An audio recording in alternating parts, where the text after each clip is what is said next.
How are you, my fans, sneak peepers, and curious friends? I am difficult and demanding. If you want to know my real name, then hold still, and I might bring your wish to fruition. Before we begin, you can find this podcast show in iTunes, Spotify, iHeartRadio, SoundCloud, Blueberry, Google Play Music, TuneIn, YouTube, and Stitcher. Now, unlike the other people in your life, I actually care about what you think. So meet me halfway, take a tiny moment, and give my podcast and each episode a review rating. This is the I'm Difficult and Demanding podcast, keeping it real, uncensored, and shooting straight between the eyes. The third eye, that is. I am going to hit you with explicit truth.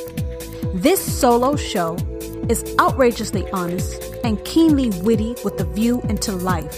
Yes, I said life. That's what we do every day when we wake up from sleeping. We are living life. Well, some of us at least. Moreover, I hope to provide you with gut-wrenching laughter and a touch of wisdom. Let's get something straight. Really, really straight. I am truly, actually, habitually, and shamelessly difficult and demanding, and I completely own it. Now, I don't ask for much because I expect and receive it all. I firmly believe that if you expect shit, you will receive shit. What does that mean? Well, it means expect nothing but the best and don't settle for less. As always, I, your host Tara, am keeping it real and uncensored. I love when we come together, don't you? So let's not waste any time. You are going to unplug from your life and dive all into episode 48 of the I'm Difficult and Demanding podcast. What is your signature touch? And do you know how to wield its potency, its power onto another? Do you know how to leave a person wanting and needing more from you? An article said that there's a new paradigm for women getting screwed. It's not new. It's the same damn game with different players. And we as women have to learn how to play it to win by getting out of our emotions and getting into our minds. Before I begin, I am going to do a call out. What's a call out? Well, it's not a shout out. I am calling out you motherfucking lurkers. If you have entered my world, then be honest with yourself about it. You want to be here, and you know I want you here, so follow me on Instagram and Twitter. Finally, climb aboard and enjoy the entire show, because I am giving you plenty of ridiculous honesty. Once the podcast episode ends, I am keeping it going on my Instagram page at Difficult and Demanding and on my Twitter page at Mrs. D and D. When's the last time you've been touched? No. When is the last time you've really, really have been touched? Touched. A real touch. Now, I've got you thinking. Can you remember? Or is it a struggle? The type of touch I'm talking to you about stays with you. Yes, it stays with you. It lingers on every part of your being. Do you understand? Can you try to understand? Since I have given you a moment to think, when is the last time you have been truly, truly touched? For some reason, I don't think you understand me. Now, why can't you understand me? Is it because I'm not explaining myself very well? Or is it because you really don't know what I'm talking about? Have you ever thought about the power that you wield through touch, through your touch? Yes, the power of your touch. Yes, power. Touch. I put those two together. Have you thought about the power that you wield through the power of touch. You didn't know you had power through touch? Yes, our view of power is very, very limited. How powerful is your touch? How powerful is your touch? You're like, shit, is there a test I can take? No, there's no test per se. But there is a way for you to gauge your influence. What do you think about that? There is a way for you to gauge your influence. Humans cannot live a healthy life without touch. Touch is a part of our well-being. We need it. We have to have it. Do you need it? Do you need it right now? But here's the real question. How do you want it? How do you like it? Yes, tell me. You can tell me. You know you can tell me anything. But you're stumbling. Why is that? Is it because you don't know? Why don't you know? You have to know. How can I help you get to know? Do you want to be touched right now? Who do you want to be touched by right now?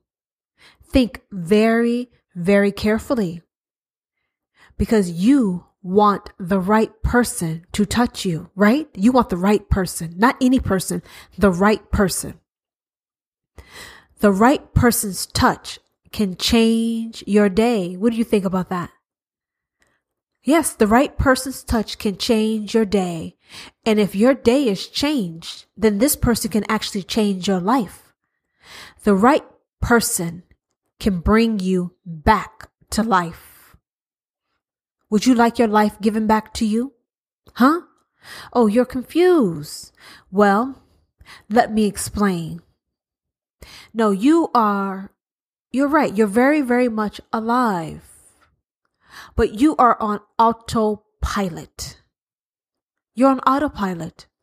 How's that a life? That's not a life.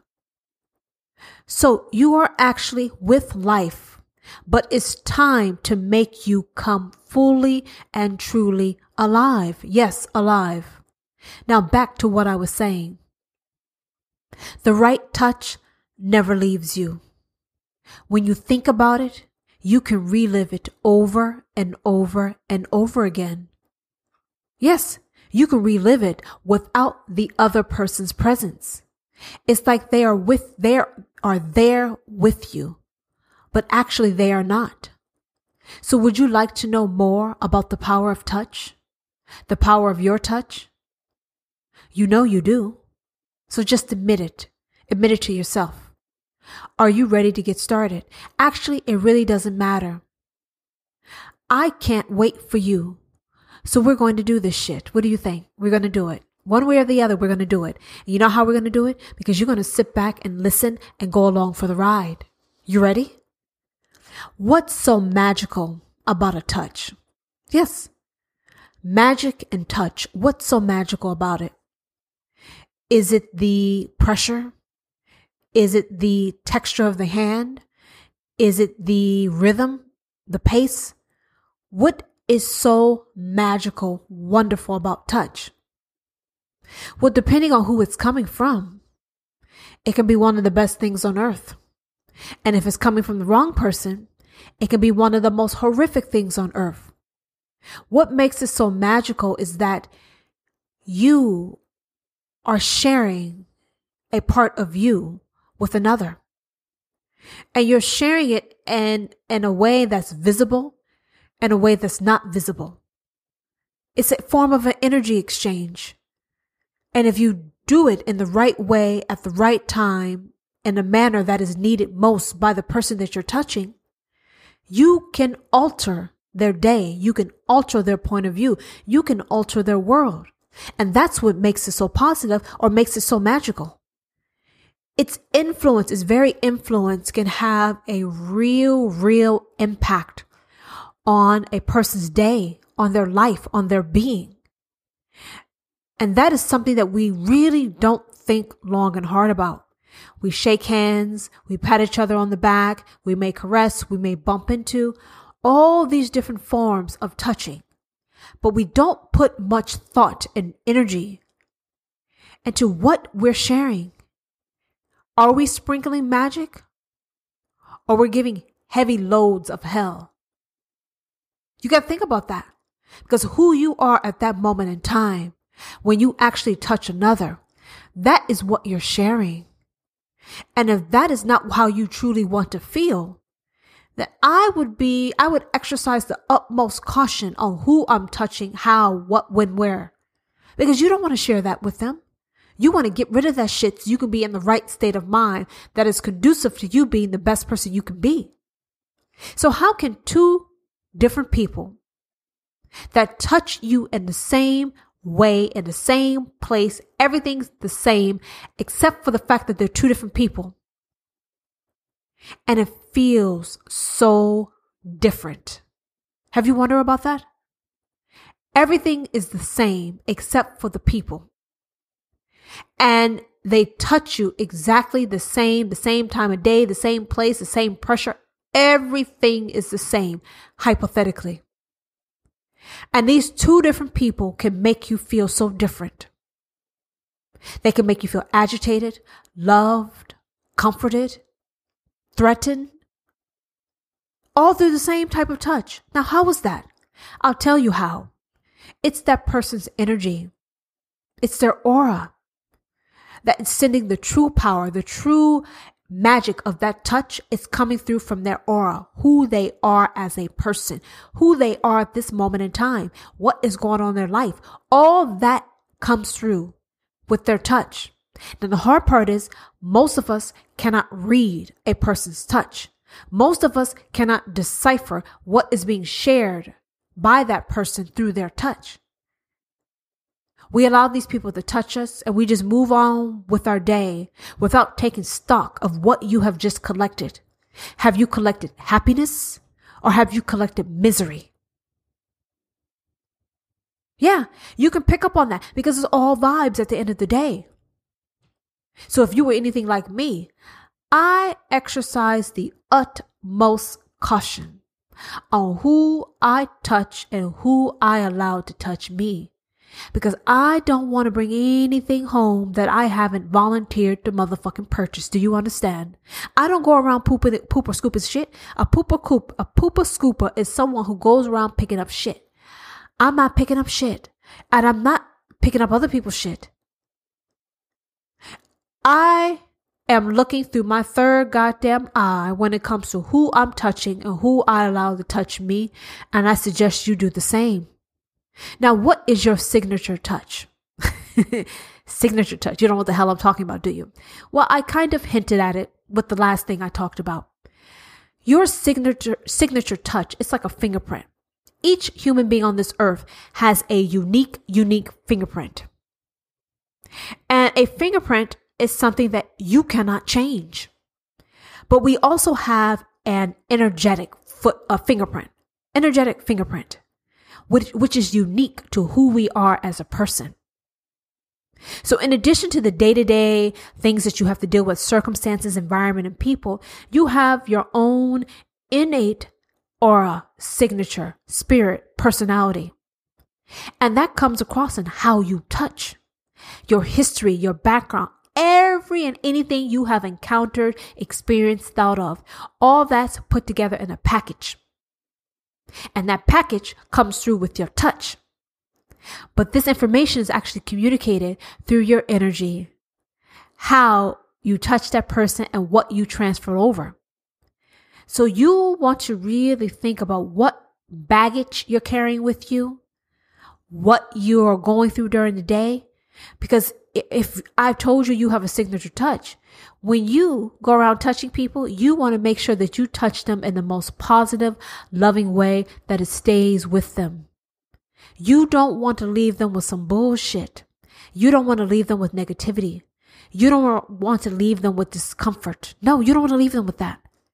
So when it comes to your signature touch, you want to make sure that shit is 5-star luxury. You want it to be the creme de la creme, the top crop. That is what you want your signature touch to be. How do you get your needs met while touching another directly? See, like I told you, maybe not fully, but I'm going to explain it to you. We touch people without being aware of what we are sharing with the people we touch. We allow other people to touch us relatively freely without thinking long and hard about this person's energy, their aura, what they may be going through, and what they may be leaving with you that you don't want. So before you touch another, I like to tell people that you need to set your intentions on what and why you're touching that person. If you feel an instinctual need to touch a person, then you need to figure out, is it to comfort them? Is it affirmation? Is it to startle them? Is it to show respect? Because when you understand what you're doing and why, you set a clear intention on what you are going to send across to that person. Because you only want to leave that person with what you actually want to give them. Respect, love, comfort, assurance. If those are the things you want to give, then you need to make sure that you have that in your mind before you lay your hand on another. 1, 2. You want to be clear that the person you allowed to touch you, you have a pretty good idea as to why they are trying to touch you. Because like I said, misery loves company. It's easy to spread misery, but people have great difficulty spreading happiness. They have a difficult time spreading happiness. So how do you get your needs met when you are touching another? How do you get it met directly? Well, me personally, I only touch people that I want to touch, and I know the specific reason why I'm touching them.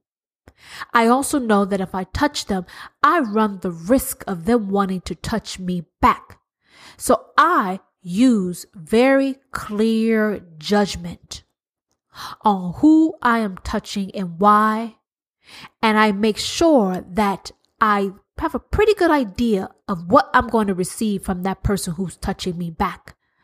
If I am clueless and unaware, then that touching session will not happen.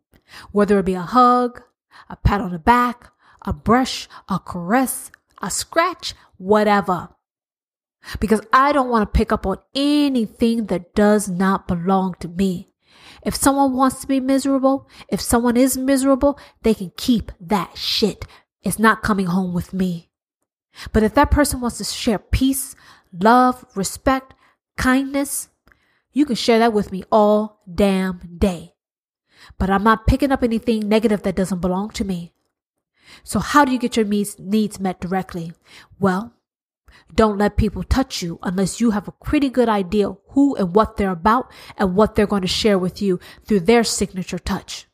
And don't you touch another until you feel comfortable and confident that when you touch them and they touch you back, you will be happy. Do you understand? How do you know if you're touching the right people? Yeah. You're thinking, well, who wouldn't be right? That's a fair response. But have you ever brushed up against someone or someone touched you and they made your skin crawl? Think about what I'm saying. Have you ever encountered a person that they made you cringe? They made your skin crawl. You found yourself not breathing when you are in their presence, or if they're so close to you in your personal space that it feels like the hands of death is wringing air out of your body. Yeah. Some of you can relate. That means that person is not right for you. The right people, their touch would be electric. It would leave you with tingles. It will leave you with a feeling that when you think about them and it lingers with you, it stays with you, it does not leave you. That is how you know it's fulfilling.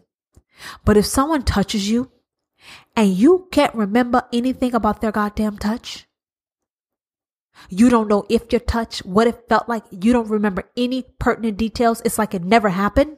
Then I can tell you this. You have touched and let the wrong person touch you, because the right people, that shit stays with you. It's like having one of your best meals, one of your favorite foods. When you have a favorite food of yours, you can still taste that on the tip, the back, and the sides of your tongue. It's like you have it with you, even though it's not in your presence.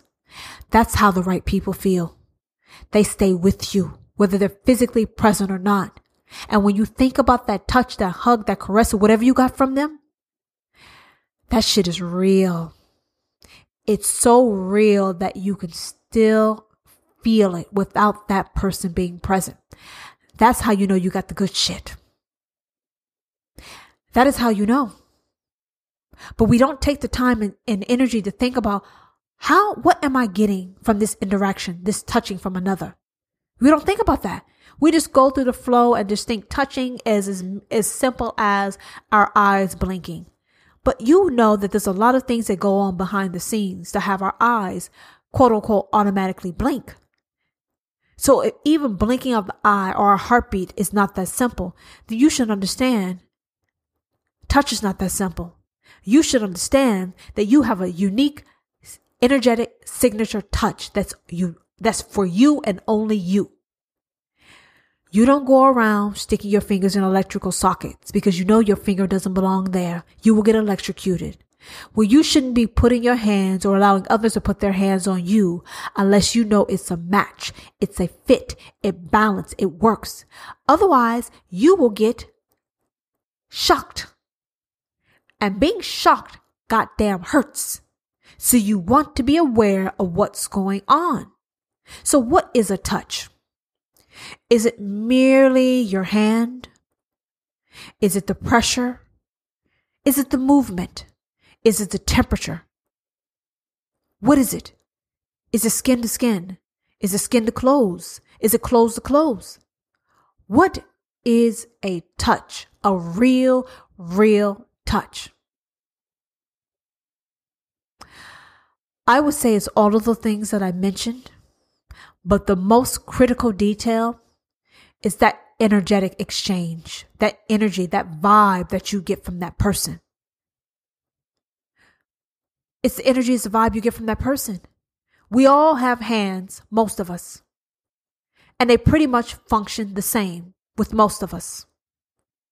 So if we all have hands that function the same, then what distinguishes one hand's touch from another? And I told you, it's you, it's your aura, it's your energy. So what is a touch? It's your aura, it's your energetic signature that is coming through the physical part of your hand. It is more than your hand. It is more than any of us can ever imagine. And that is why I told you initially that your touch is powerful. It is very powerful. And once you realize the power of it, you can do some really great things with that. Sexually, healing someone, you can do a whole number of things when you understand and you grasp what you're able to do with your hands, with your skin, with your body. It's just a vessel for the real you. Your body is a vessel for the real you. So if you are going to touch somebody, I go by the school of thought. I like searing shit. If you don't know what searing is, people sear when they cook meat and things like that. It gives a nice finish, a nice crispness. It makes something very delicious. But what I like to sear people's beings. I like to sear their soul. I like to make sure that motherfucker will never, ever, ever, ever, ever. Did I mention never, ever, ever, ever forget me? You won't forget me. Because when I touch your ass, it's going to be shock loving therapy. I'm going to send thunderbolts to your ass because that is who I am. Did I mention? It's who I am. So if that is who I am, I want to make sure that comes across to you. Now that can be used for good. And as I like to say, not so good, but I prefer good. I prefer unforgettable. But my signature touch can't be replicated. It's specifically for me. So that is why I am making a suggestion to all of you to really think about your energy, your aura, how you come across what you do. Because you have this unique power within you that no one else has, and they can't replicate that shit. So if you're going to touch somebody, you're going to touch them as deep as you can motherfucking possibly go. You want to touch them to their core. You want to touch them to their being. You want to touch them to the soul. You want to impact their motherfucking life. If I can't impact you in the most strong manner, then I'm not going to fuck with you. Because I don't half-ass. I don't pussyfoot. I don't tap dance. I don't tow around. I don't beat around the bush. I will beat the fucking bush, but I won't beat around the bush. But that's just how I am. You got to figure out how you are, and that needs to be conveyed through the power of your touch. Do you understand? So what does it mean when the power of your touch wanes? Yes. What does it mean when you realize that your touch is not as impactful as it used to be? Well, that will tell me that there's some things that are going on within you in your life that's draining you. That would tell me that some of the people that you're surrounding yourself with, it's not working for you. It's draining you. That would tell me that the people you are allowing to touch you is draining you. If your touch is not operating at peak levels most times, then that's a sign that there's some things in your life that you need to change. Because I told you, the right touch can evoke powerful emotions within another. It can bring shit that's been lying dormant to life. It can bring a person to life. Do you understand what I'm saying? That is something that's phenomenal.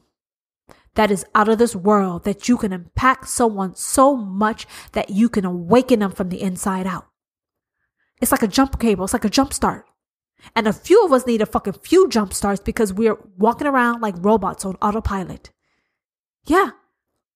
So if you don't feel power wielding, you don't feel influential, you don't feel charismatic, you don't feel as energetic as you can, there's some things in your life that you need to fix. And you need to figure out what the fuck that is and where you need to locate it and how to find it and how to fix it.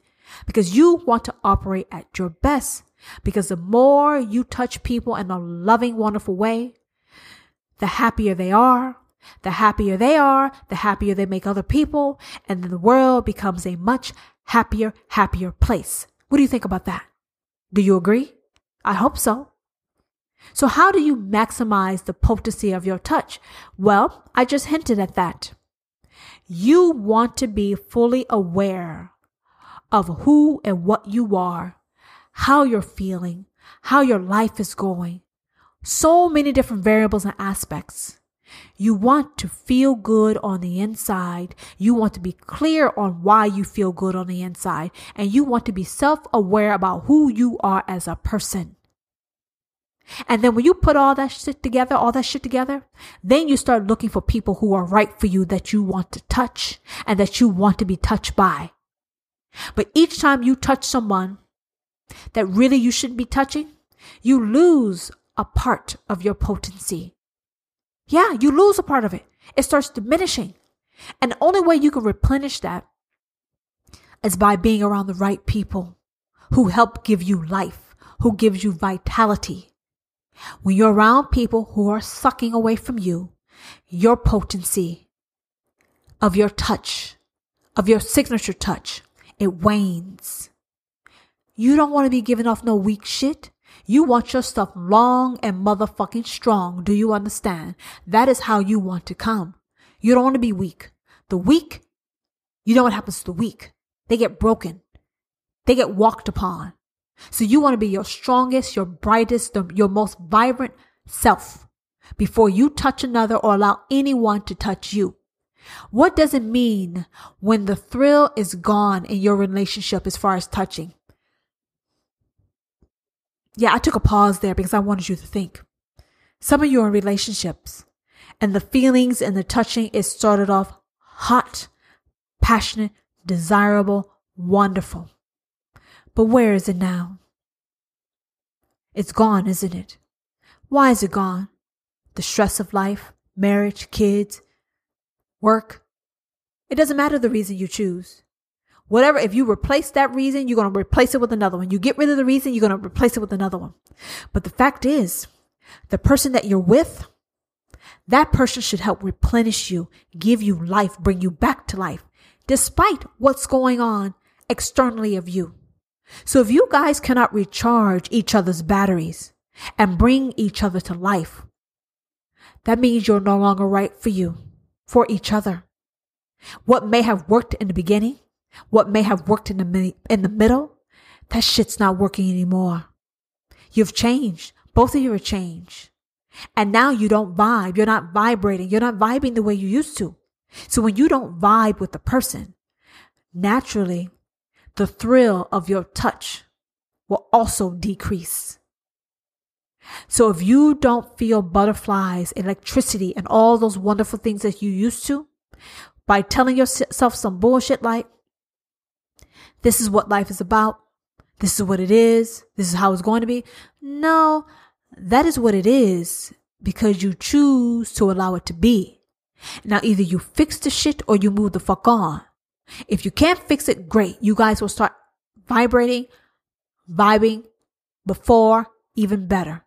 But even after trying to fix all the shit, you still can't vibe. That means that relationship is over and you need to move the fuck on. Otherwise, like I said, the human touch is powerful. We all need it for our well-being. So if you're not getting your needs met through touch and you are in a committed relationship, that sounds like you're signing up for some fucking sickness, illness, ill health. You need love and touch to help feel your best. Do you understand? So what does it mean when you can't keep your hands to yourself? Yes, have you been around a person and you just want to touch them? You need to touch them. You have no choice but to touch them. And if you're fortunate enough where they will allow you to touch them, even better. But some of you people are in situations where you want to touch someone, but you don't have permission to do so. So the question I ask you is, why can't you keep your hands to yourself? When the energy between two people is so right, it's harmony, it's synchronized, it's in tune with one another, you are drawn to one another. You can't help but to come together because you vibe so perfectly well. When you can get that level of attunement and the same vibe as another person, you're basically vibing with yourself. When you're with another person and you really can't keep your hands to yourself because you're just so drawn to them, that means you're dealing with someone who's like you, who's a soulmate, who is a twin soul. The energy, the vibe is just right. You're dealing with a version of you.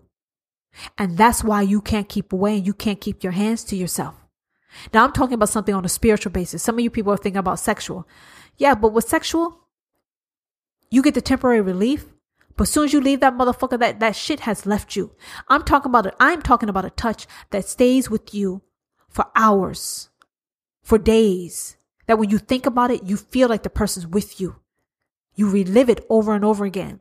That lackluster fuck that you had where you were touching. Now, I'm not talking about no shit like that. Because as soon as you're done with that, you're going to need another person to replace that shit because it's worn off. It was weak. It was diluted. I'm not talking about that. So when you find someone, encounter someone where you just can't stay away.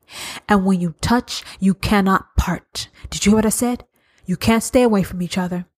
You can't not help but to touch one another. And when you do touch, you cannot part. It's one of the most difficult things to do is to part. It's like trying to rip your skin off of your body. Yeah, that sounds fuck all, doesn't it? That's my point. That means it's right. Do you understand?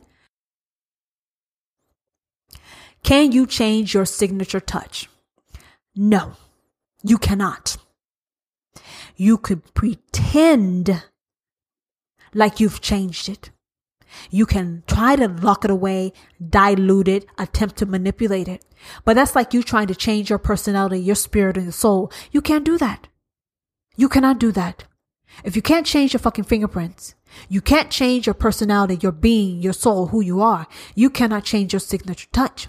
All you can do is make that stuff the strongest, most potent, and maximize its power. You can't do shit about who you are. So embrace it and be as power-loving, wielding as you can be. What happens if you readily allow others to touch you?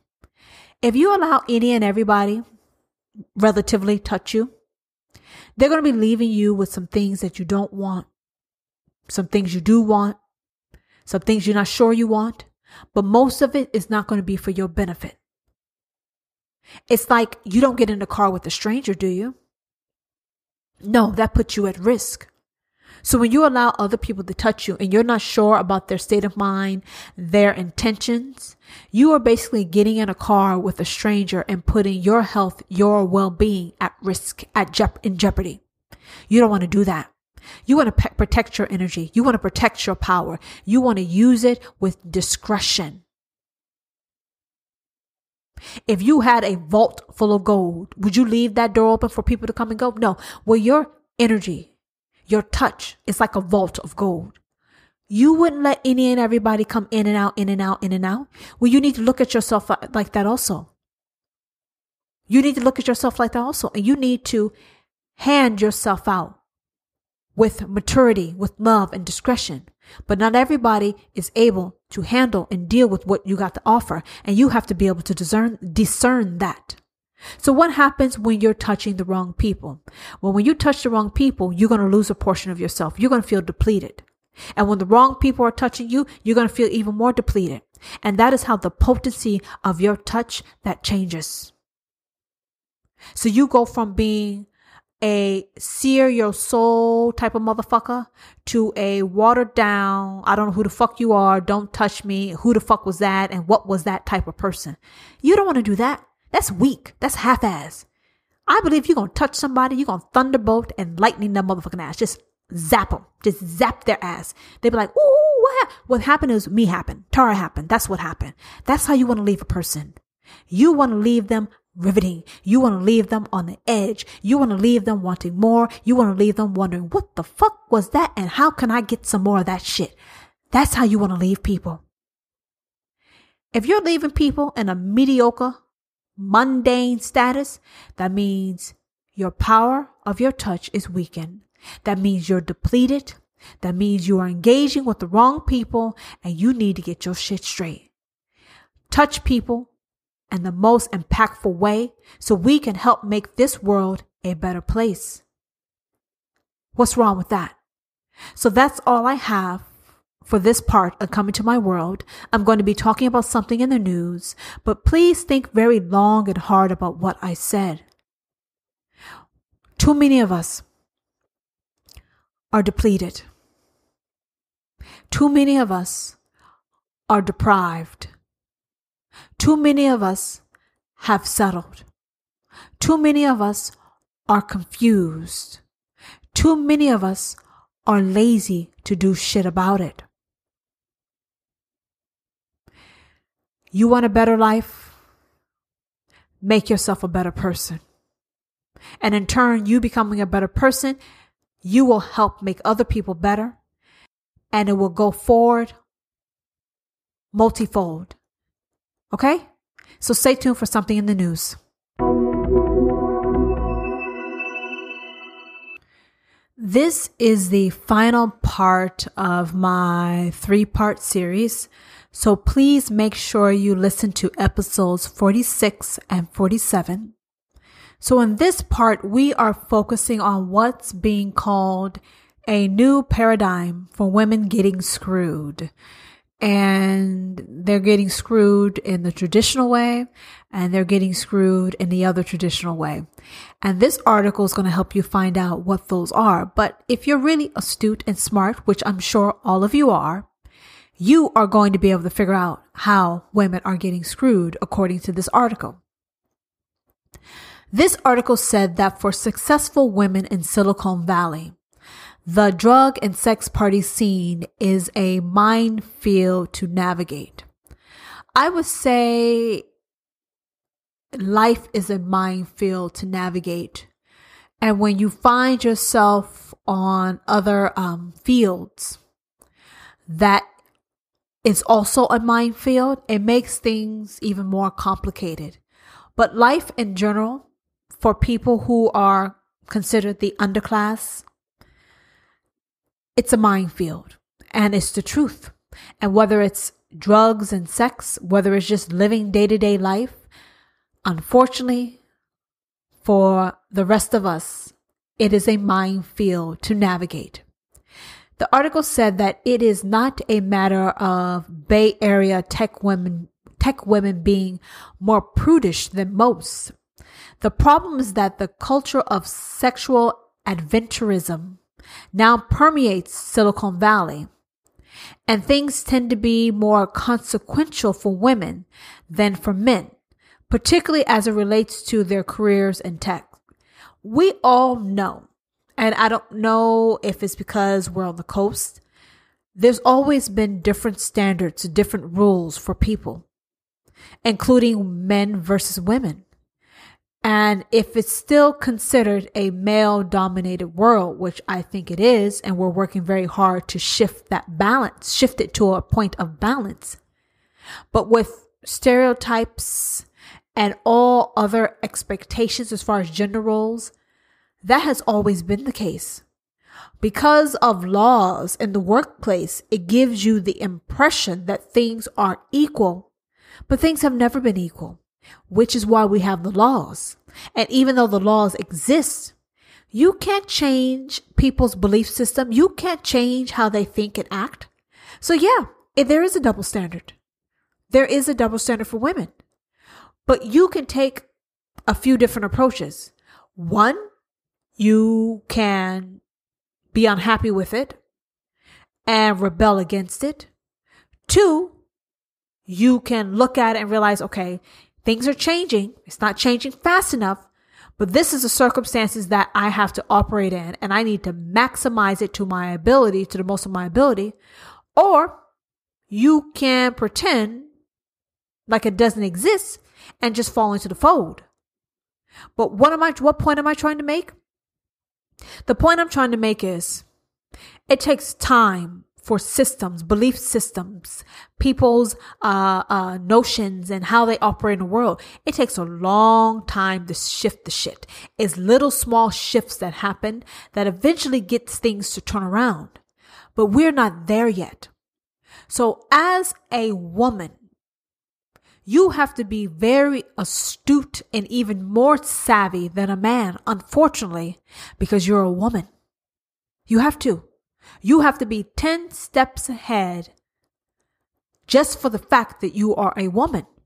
And if you know sexual adventurism is a part of Bay Area, Silicon Valley work culture or culture in general, you have to think long and hard about, one, is this the place for you to be? Two, if you still want to be here, how you want to navigate this. And three, if you don't want to navigate it, you have to be prepared for the consequences of your decision. Now, when there becomes a day and age where things have shifted to a more balanced approach, male and female, then all this ideology will work. And I understand that we're working towards balancing it, but it's taking more time than we actually expect. So when you see that it's taking more time, you have to get more savvy and more strategic on what you do and how if you plan on staying in the Silicon Valley Bay Area to work and to get ahead.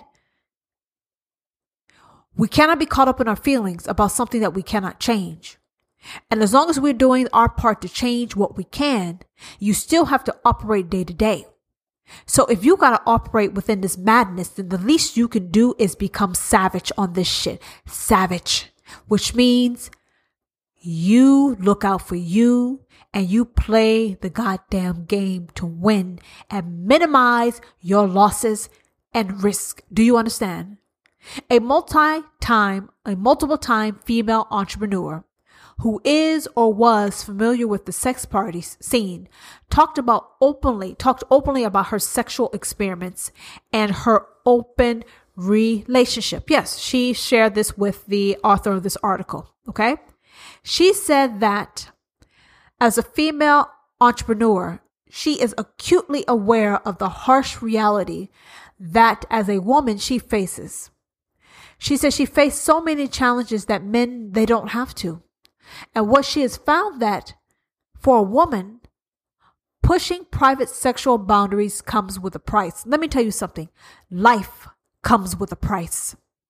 Life comes with a price. Every choice, every decision that you make, it comes with a price. So I don't want you guys to get the impression that it's only because of this circumstance that there's a cost. There's a cost to breathing. Do you understand? There's a cost to breathing. There's a cost to breathing. There's a cost to existing. So reason why I'm getting so morbid and so matter of fact, because if you can accept that fact, that the fact that you exist, there's a cost associated with that. When you get to the bare basics, then that helps you become savage. That helps you become strategic. That helps you get reared up, amped up to play the goddamn game. Accept the things you cannot change. Change the things you can, and have the wisdom to know the difference. So if you know you're doing your part to shift the balances in this world, but it's not changing fast enough, then you have to make an adult decision. Do you leave the Bay Area and go someplace else and play by that culture? Or you stay here, you sit back, you analyze, and you get what you want based on the circumstances, the minefield in front of you. It's something to think about. I know you don't like what I'm saying, but it's the truth. We get caught up in our feelings about how things are changing, how things are unfair, it's so sexist, it's this and that. It's all that. But while you are complaining, that's not changing anything. And what you are trying to do to change things, if it's not moving things fast enough, you have to do things in parallel. You have to do it in tandem. You still got to get ahead. You can't sit around and wait for things to shift and be balanced between male and female. No, you still have to operate. You still have to make moves. So if you still got to make moves, you got to swallow your pride and figure out, okay, how do I use my smarts, my book smarts and my street smarts to beat this shit and get ahead? It's the truth. Sometimes you're put in a game and you have no choice but to fucking play. So if you have no choice but to play that shit to win. Stack yourself to win. She said when she was raising funds for her second company, she went to a dinner with an angel investor. At the end of the meal, he handed her a check, then immediately tried to kiss her. She thinks that this particular investor knew about her sexual openness and found it difficult to think of her simply as an entrepreneur rather than a potential hookup. He could have saw her as both, as an entrepreneur and as a potential hookup. It is difficult for people to ascertain, to judge, to determine what our level of openness means as far as our level of openness in sexuality. If you have displayed a more open-minded approach to something, then it's going to be natural for people to push boundaries to see, one, is this an option? Now, she did the right thing for herself by telling him to bugger off, it's not going to happen. But if people see a potential opportunity, if they have an inch, they're going to naturally take a mile.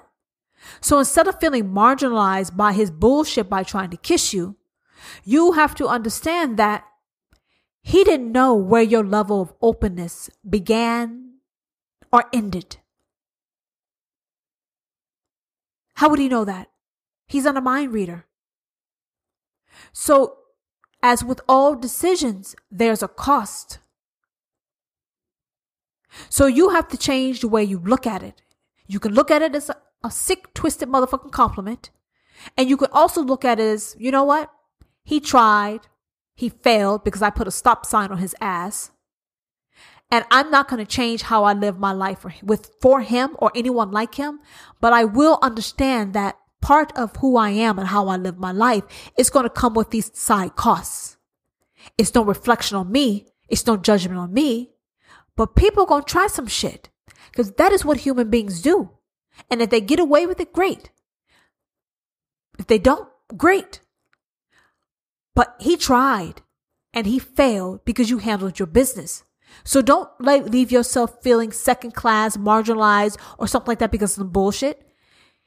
He tried to go for it. It didn't work. Simple as that. And let's not make it more than that. Like I said, life is not fair. Life is not ideal. You're working within the circumstances that you've dealt and also with the circumstances of your lifestyle choices. And neither one is wrong. But people are going to try you. They're going to test you. And you should expect that shit and be prepared for it. It's simple as that. It's not going to change. What you can keep doing is pushing for change, but continue to operate within these parameters until things get better. It's simple as that. It's very simple. Let me ask you a question.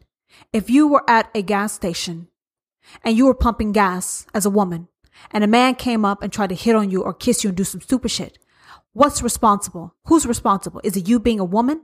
Is it him being a man? Is it the fact that you're pumping gas? Is it the fact that you're at the gas station? What is it? So we really, depending on your point of view, cannot ascertain what is responsible for the stupidity, the madness that is happening. But you can understand that some people have better home training than others. And unfortunately, you have to navigate and pivot through circumstances that one, you did not choose and you did not ask for, but nonetheless, they exist. So we can keep pushing for change and making the changes that we can. But in the meantime, we also have to work within the existing environment and still get ahead. We can't sit back and wait while things change. We still have to live life. So there's something I want you guys to think about. A woman was working as an executive assistant when she ran into her married boss at a bondage club. He was getting a blowjob from a woman strapped to a spanking bench who was being entered by another man from behind. Her and her boss locked eyes, but didn't exchange a word and never spoke of the encounter. A few months go by, and she is at an off-site company event.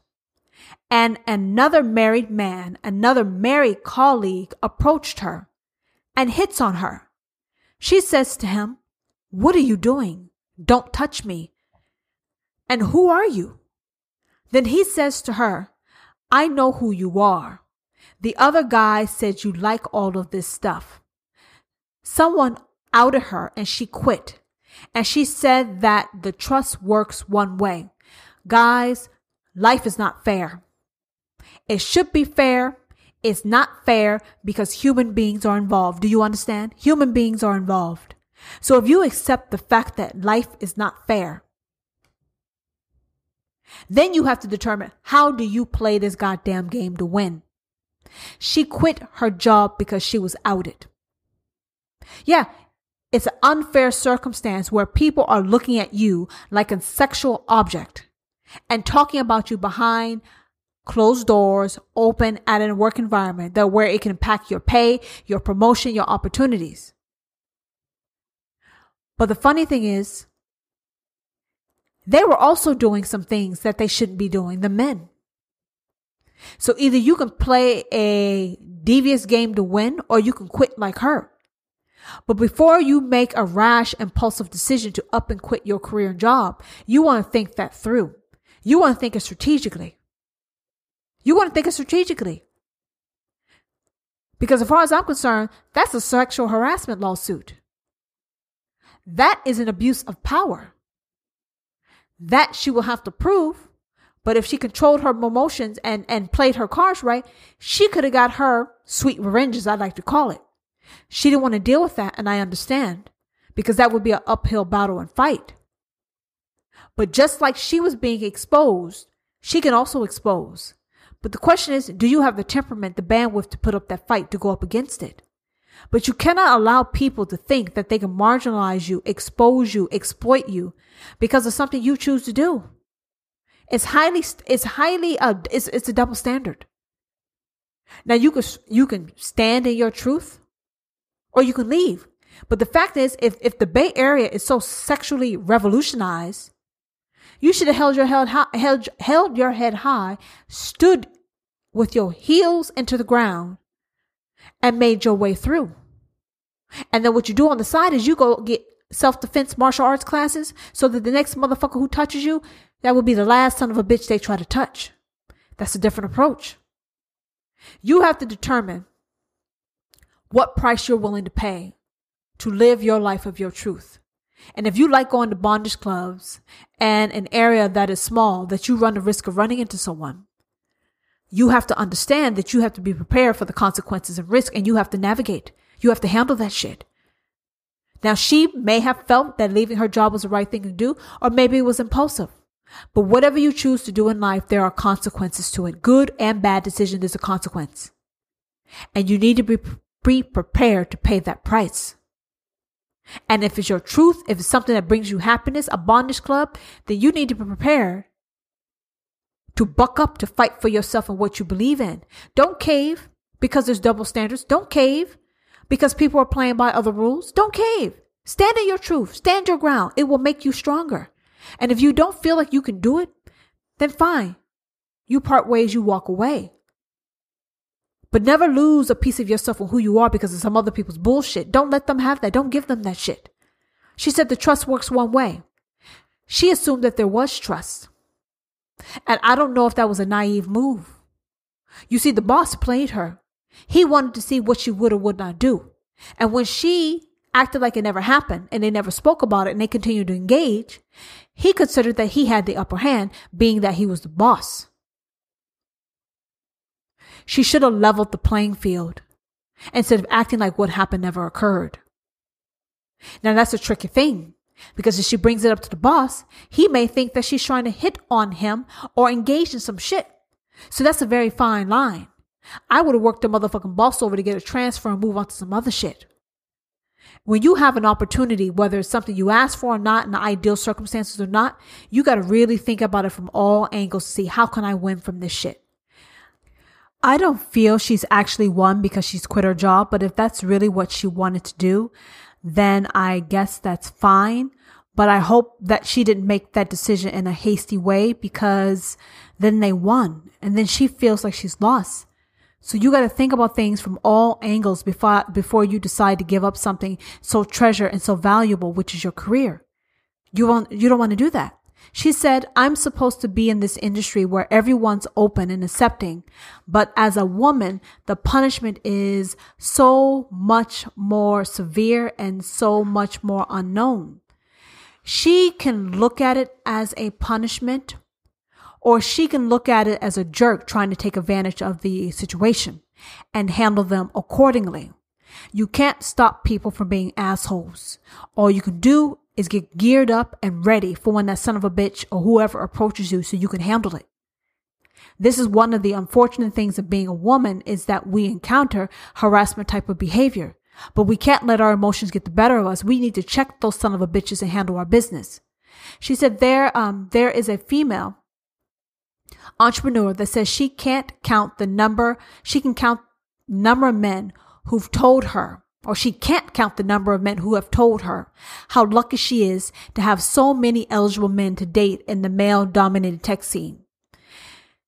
That motherfucker's stupid. You can't listen to that son of a bitch. You have to let that shit go through one ear, not another. If somebody says some shit like that to you as an intelligent, successful woman, that she's lucky to have so many eligible men to date, one, his stupid ass is telling you that you're beautiful, but he doesn't know how to articulate it like he has some goddamn sense.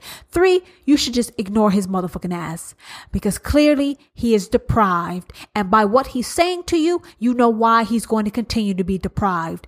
We cannot let stupid shit like that penetrate us. We got to call it for what it is and dish that shit and throw it in the trash as soon as possible. Don't let that shit impact you. Don't let one buffoon stop your show. Don't let one buffoon hinder you. Don't let one buffoon rock and rattle you. Do you understand? A married venture capitalist admits that he might decline to hire or fund a woman if he's come across her within one of his sex partying tribes. Because more than likely, they're going to come across one another at different events. Now, he's another stupid motherfucker, but he happens to be a stupid motherfucker with money. How are you going to deprive someone of some money because you've seen them at a sex party? What does what the fuck someone do at a sex party got to do with them running a company? If that's the case, his ass should be broke. Like, you have to look at some people and realize, you know what? They don't have it all together, and I need to avoid or stay away from them. and get an investor who is more enlightened. Because if this woman's at this sex party with your group, your tribe, doing what you do, how is what you do better or different? How is it? If she can't be funded, then you shouldn't have the goddamn money to begin with. But no, it's double standards, which is why you can't let stupid ass people like that impact you. You need to move on and find some people who are more conducive to your professional ethics and standards. Stupid ass people. It says it makes Silicon Valley feel really small and insular because everybody's dated everybody. And men actually get business deals done at sex parties and strip clubs. But when women put themselves in these situations, they risk losing credibility and respect. Let me tell y'all something. You can't lose motherfucking shit. You can't lose your credibility and respect. If you have credibility and respect within you, you will always have that shit. Now, whether another sees you as credible and respectful, that's another motherfucking story. But what I'm telling you is don't let someone else's opinion of you and how you live your personal life impact how you view yourself. Because if you stand tall in your truth and you hold your own with credibility and respect, fuck that motherfucker. No one can take shit from you unless you let them take it from you. And you can't control someone losing respect for you. You can't control that. But what you can control is holding and carrying yourself in the most credible and respectful manner. Not everyone's going to like you. Not everyone's going to love you. Accept that shit. But don't let that impact your life and how you live it. No one can take your respect. No one can take your credibility. Now they can cease to respect you and you can cease to respect them. Life still goes the fuck on now, doesn't it? So don't let that shit stop you. Women entrepreneurs say that turning down invitations regulates them to the uncool kids table. A woman said it's hard to create personal connections with the male investor because if he becomes attracted to you, then you are kind of screwed. Well, I mean, it can happen no matter what, right? You can't help if you're fucking attractive and you can't control if someone's attracted to you and you can't control if someone decides to hit on you. So you are worrying about shit that's nothing. If you're beautiful, great. People are going to hit on you. But let's stop reading more into it than what it is. You're beautiful. You're attractive. You're charismatic. You're intelligent. People are going to try you. Expect that shit. But don't let that stop you from getting your money. Don't let that shit stop you from getting your goals met. As long as you're safe and secure, fuck that motherfucker. He can go home and jerk the fuck off. But get that check so you can build your company. Don't let this stupid penny ass shit deter you from your goals. You can't stop it. You can't control it. She says, they think that because you're a part of their inner circle and in SF, that means you want to be invited to some type of orgy. People can think what the fuck they want to think. You can't control that shit. If you choose to show up, you choose to show up. If you choose not to, you choose not to. Every decision has a consequence. But don't let people place labels and all this shit upon you. Like because you showed up at a motherfucking orgy, that means what? You can't run a company? That doesn't mean a motherfucking thing. And if you fall for that shit, letting people think that, hey, because you're in an orgy and you're a woman, you can't run a company, you're letting these son of a bitches win. Show them who's fucking boss. Show them how to be a boss. Be the boss that you are. Fuck them. If you want to be at a fucking orgy, be at a goddamn orgy. If someone wants to lose respect for you, fuck them. That doesn't mean you're not respectful. You're still respectful, but fuck them. They said rather than finding it odd that they don't find it odd that someone wants to attend a sex party. What is odd is if you don't want to attend the sex party. So it's normal to attend and it's abnormal not to attend. That is the culture. If that's the rules of the game, that's the rules of the game. You have to embrace it or you have to move someplace else. There's no point whining and crying about some shit that you can't change. Play to win or get the fuck off the court. Get the fuck off the court. Don't waste your energy on some stupid shit that you have no control over. So either you can roll or you can't roll. If you can't roll, you need to bounce the fuck out. They said the fact that you don't go, it's weird. Okay, that's the culture here. It means being left out of important conversations. Yes. So you have to choose what you want to do. If you want to go, You're going to be tainted, but you're a part of important conversations. If you don't go, you're not a part of important conversations, and you're not going to get ahead. So either you need to leave the fucking Bay Area, or you need to figure out how to play this shit to motherfucking win and not get too contaminated by this bullshit. They said they talk business at these parties. They do business. They decide things. So the women who do say yes to these parties, they rarely see any big payoffs. And you have to figure out why you don't see a big payoff. Because if you're going to these parties and it's not working in your favor, but you have no choice but to go to these parties, I would sit back and analyze the situation, figure out, okay, what do I need to do better? What do I need to do differently? Because fuck this shit. If I'm going to be tainted by these fucking sex, drug fueled parties, then I need to get something out of this shit. Yes. Don't go set yourself up for motherfucking failure. Don't go to some place where you're tainted and then you walk away fucking empty handed. We don't walk away empty handed. You're going to leave with something. You got to leave with something. And if you can't figure out how to leave with something, don't attend until you figure that shit out. You watch, you learn, and then you implement that shit so you can win.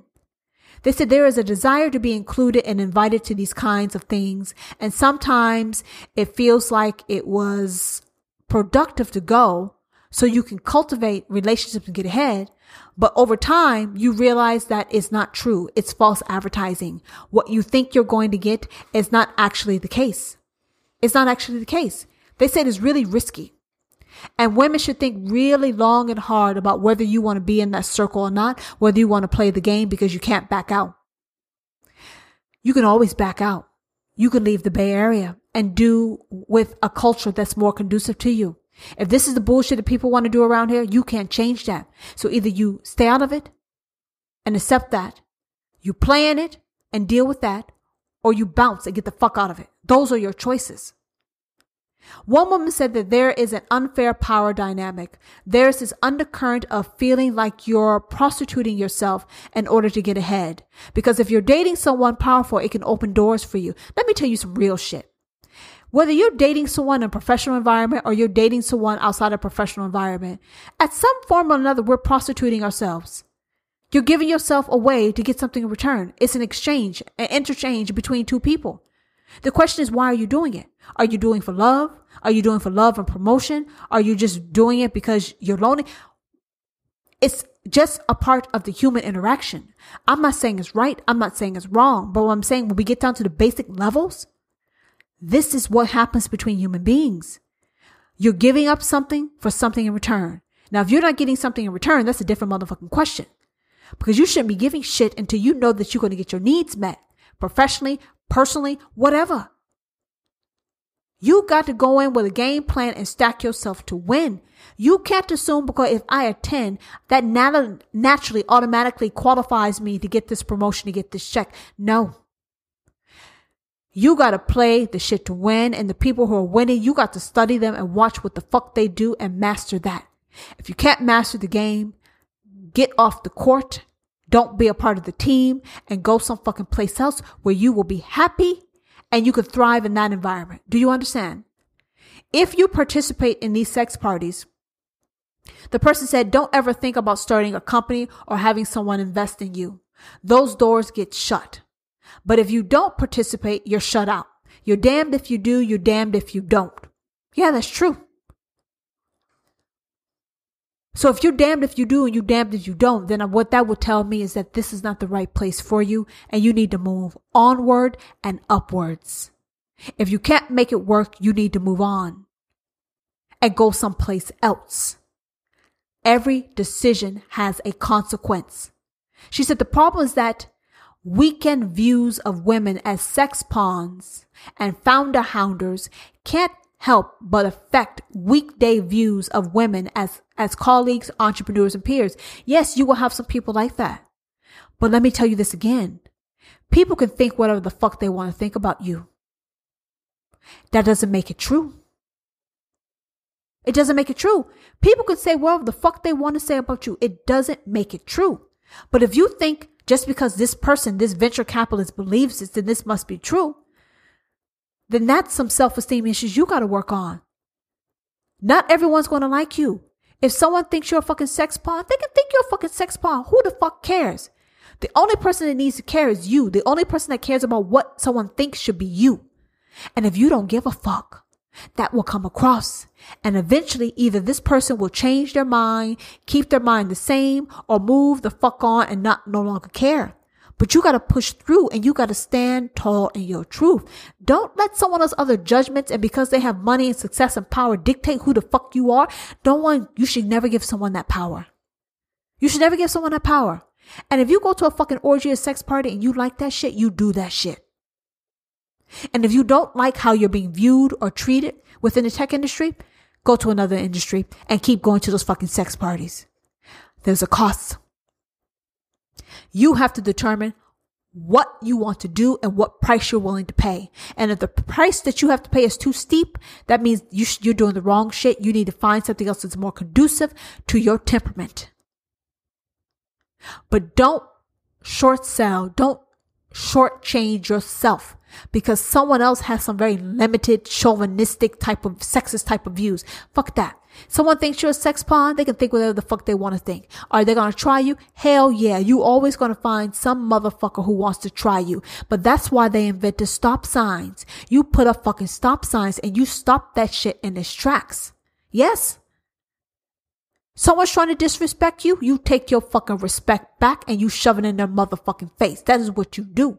Don't let someone steamroll you. Don't let someone roll over you. Don't let someone put fucking bumper sticker labels all over you and define who you are. No one can define you. Only you can define you. And when you know that, you understand that, you grab the reins, you stand the fuck up and you be the boss that you are. Because eventually you will earn that motherfucker's respect. You see, when they think of you as sex pawn, they're trying to punk you. They're trying to belittle you. They're trying to weaken you. They're trying to see what the fuck you do. But if a motherfucker comes up to you trying to treat you like a sex pawn, and you look at that motherfucker like a limp, dick, twisted son of a bitch, of course you can't say that, but you can handle him as such, then you start getting your respect back. Sometimes you gotta have bigger balls than the motherfucker you're dealing with. Sometimes you gotta lay your dick on the table, whether you have one or not, and show them what the fuck is up. Because then when they see you're a boss, they will eventually back down, back the fuck up and get respect. And if they don't, fuck them. Fuck them. Fuck them. You pivot, you go another direction and you build your life that way. Don't let people steal your essence. Don't let people steal your worth, your esteem, your respect. They don't deserve that. They don't deserve it. And if you like going to fucking sex parties, you do that shit. Someone wants to judge you, they can judge you all they want. Doesn't mean to make it your truth. That's their truth. It's not your truth. And your truth is the only truth that matters. So you got to walk through life very bold, very courageous, and stand tall. Fuck paradigms. Fuck what other people think. People will try you. That's what they do. You give them an inch, they will take a mile. People will always try you. But it's your job to check them. It's your job to stop them.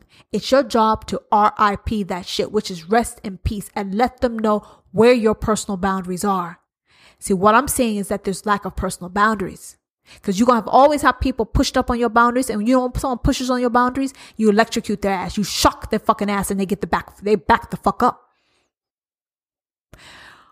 We as women have to understand our advantages and our disadvantages.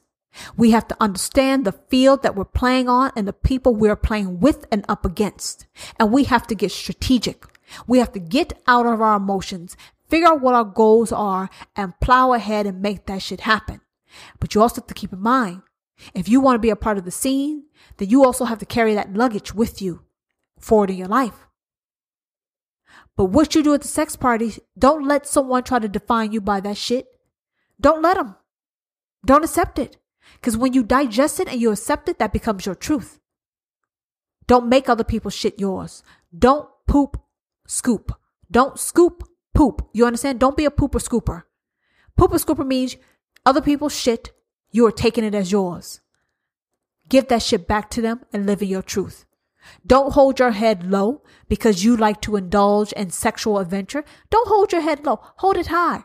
Because some of those people wish they had the balls, the courage to do what you do. They're just jealous. But as long as you're enjoying yourself and you're doing what makes you happy, that is all that matters. Live your truth. Be you. Dare to be you. But when you dare to be you, there's a cost. and just be prepared for the price. If you can't pay the price, then unfortunately, you need to go do some shit that you can't afford. You can't afford and pay the price for. This is how the world works. So I will talk to you guys all next week, and thank you so much for listening. Are you disappointed this has come to an end? Well, it doesn't have to. Reach out and let me know what you think about this episode and my podcast. You can try and slide into my DM, but I will kick your ass out. So I suggest you hop into my DM on Instagram at Difficult and Demanding or Twitter at Mrs. D&D, or leave a comment on one of my posts. Now give. My episode links to friends, family, associates, frenemies. Hell, give it to your enemies. Actually, I don't give a damn who you give it to. Just give the shit to people and bring laughter to others and show your love for this podcast. Thank you for listening. Until we can come together again, you can wonder about what I will have for you next week. Episode 49 is here on October 26, 2018 from the I'm Difficult and Demanding podcast.